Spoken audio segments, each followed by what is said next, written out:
বাংলাদেশের জাতীয় সংসদে বিএনপি নেতা হারুনুর রশিদের প্রশ্নের জবাবে মাননীয় প্রধানমন্ত্রী শেখ হাসিনা বলেছেন, ধর্মনিরপেক্ষের কথা পবিত্র কোরআনে ঘোষণা করা হয়েছে।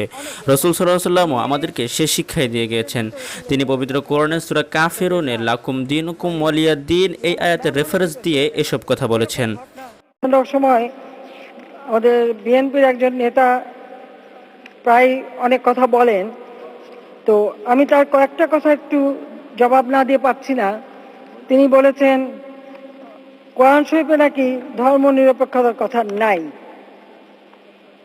তো সেখানে আমি বলবো যে অবশ্যই আছে। আমাদের নবী করিম সাল্লাল্লাহু আলাইহি ওয়াসাল্লামই বলেছেন যে অন্য ধর্মের প্রতি সহনশীল হতে, তিনি শিক্ষা দিয়েছেন। আমাদের কোরআন শরীফ আমাদের তাই বলে, কারণ ইসলাম শান্তির ধর্ম, ইসলাম সকল ধর্মের মর্যাদা দেয়। এবং আমাদের কোরআন শরীফে সেই লাকুম দিনুকুম ওয়ালিয়াদ্দিন, মানে যার যার ধর্ম সে পালন করবে, যার যার মতামত সে প্রকাশ করবে।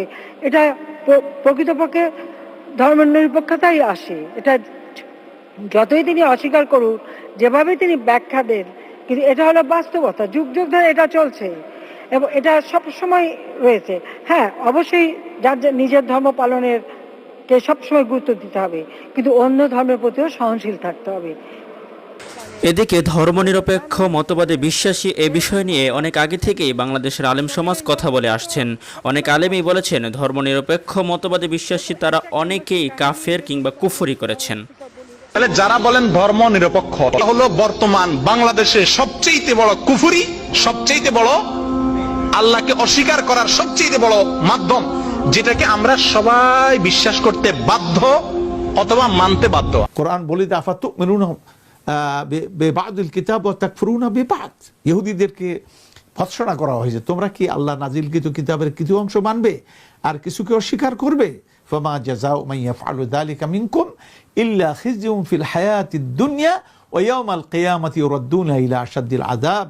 যারা এমনটি করবে, কিছু মানবে কিছু অস্বীকার করবে। যেমন আজকে আমরা নামাজের আয়াত মানবো, রোজার আয়াত মানবো, হজের আয়াত মানবো, জাকাতের আয়াত মানবো, কিন্তু আমরা রাষ্ট্র পরিচালনা আয়াত মানবো না, আমরা বিচারিক আয়াত মানবো না, এগুলিকে অমান্য করে চলবো। এই অমান্য করার যে এই ক্ষমতা আপনাকে কে দিল? আপনি যদি নিজের জন্য আইন তৈরি করে নেন, নিতে পারেন, কিন্তু এটা কি আপনি বিশ্বাস করেন যে মৃত্যুর পরে আল্লাহ তাআলার সামনে হাজির হবেন? সেখানে কি ধর্মনিরপেক্ষতা নিয়ে কথা বলতে পারবেন?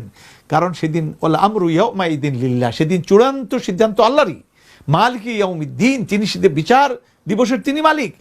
সেদিন দাঁড়িয়ে আপনি কি কথা বলবেন যে আমি নামাজ আপনার হুকুম পালন করেছি, কিন্তু রাষ্ট্রে আমি আপনার হুকুমকে আমরা নিজেরা তৈরি করেছি, এই কথা কি বলতে পারবেন? আল্লাহর হুকুমকে ডিভাইড করতে পারবেন?